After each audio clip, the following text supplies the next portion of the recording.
সময়ের কথা, এক রাজ্যে ছিল এক ন্যায়পরায়ণ রাজা। রাজা খুব পীড়িত ছিলেন, কারণ তার রাজ্যে কোনো ধরনের ন্যায়বিচার ও সঠিক আইন ছিল না। রাজা চাইলেন যে তার রাজ্যের প্রতিটি নাগরিক যেন ন্যায় বিচারের অধিকারী হন। কিন্তু রাজ্যের সবকিছুই অরাজক হয়ে পড়েছিল। রাজা একদিন তার রাজ্যের প্রধানমন্ত্রীকে ডেকে বললেন, আমি একটি ন্যায় বিচার ব্যবস্থা তৈরি করতে চাই। তুমি কিভাবে এটা বাস্তবায়ন করবে?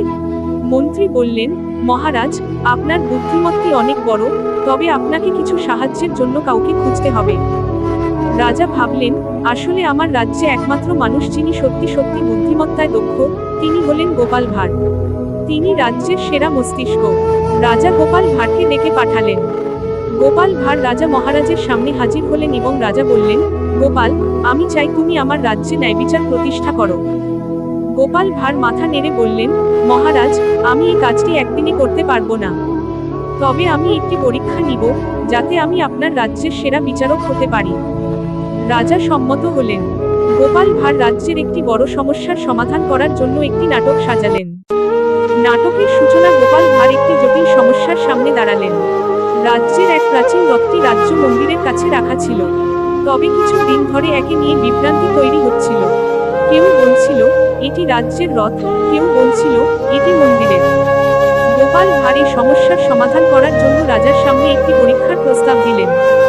তিনি রাজাকে বললেন, মহারাজ, আমি এই সমস্যার সমাধান করতে চাই, তবে আপনার একমাত্র সহযোগিতার প্রয়োজন। রাজা তাতে সম্মত হলেন। গোপাল ভাঁড় একটি কাঠের রথ তৈরি করলেন এবং রাজা ও রাজমহলবাসীদের কাছে এটি সঠিকভাবে শো করলেন। তিনি বললেন, এই রথ যদি আপনি শুধু একটি কাঠের তৈরি জিনিস মনে করেন, তবে এটি মন্দিরের হবে। কিন্তু যদি আপনি এটিকে রাজ্যের রথ হিসেবে বিবেচনা করেন, তবে এটি রাজ্যের সম্পত্তি হবে। গোপাল ভাঁড়ের এই বুদ্ধিমত্তি ও দৃষ্টিভঙ্গি দেখে রাজা অত্যন্ত খুশি হলেন। এই গল্পটি গোপাল ভাঁড়ের বুদ্ধিমত্তা ও বিচক্ষণতার একটি উদাহরণ, যা রাজা ও তার রাজ্যের সমস্যার সমাধান করেছে। একদিন রাজা তার রাজ্যে একটি বড় অনুষ্ঠান আয়োজন করতে যাচ্ছিলেন। তিনি চেয়েছিলেন যে সবাই আনন্দিত হোক এবং অনুষ্ঠানে কোনো ভুল না হয়। কিন্তু রাজা জানতেন না, অনুষ্ঠানের পরিকল্পনা এবং সুষ্ঠু পরিচালনা করার জন্য একজন দক্ষ পরামর্শক দরকার। গোপাল ভাঁড় তখন রাজ্যের প্রধান বুদ্ধিমান ব্যক্তি হিসেবে পরিচিত ছিলেন। রাজা তাকে ডেকে পাঠালেন এবং তাকে অনুষ্ঠানের ব্যবস্থাপনা করার দায়িত্ব দিলেন। গোপাল রাজাকে বললেন, মহারাজ, আমি একটি পরামর্শ দিতে চাই।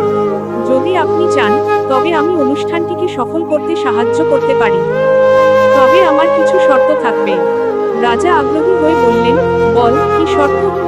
গোপাল বললেন, প্রথমত, আমি যে কোনো কিছু করতে পারি, কিন্তু আপনি আমাকে কোনো কিছু নিয়ে বিরক্ত করবেন না। দ্বিতীয়ত, আমি অনুষ্ঠান শেষ হওয়া পর্যন্ত একটিও প্রশ্নের উত্তর দেব না। রাজা অবাক হয়ে বললেন, তাহলে কিভাবে এটি সফল হবে? গোপাল হেসে বললেন, এটাই তো আপনার প্রশিক্ষণ। আপনি আমাকে বিশ্বাস করুন, আমি সফলভাবে অনুষ্ঠানটি পরিচালনা করব।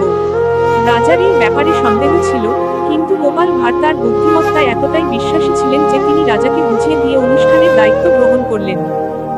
অনুষ্ঠানের দিন অনুষ্ঠানটি শুরু হওয়ার আগে গোপাল রাজাকে বললেন, মহারাজ, আপনার রাজ্যের সবার মধ্যে একজন মানুষও যদি বিরক্ত হয়, তাহলে অনুষ্ঠান সফল হবে না।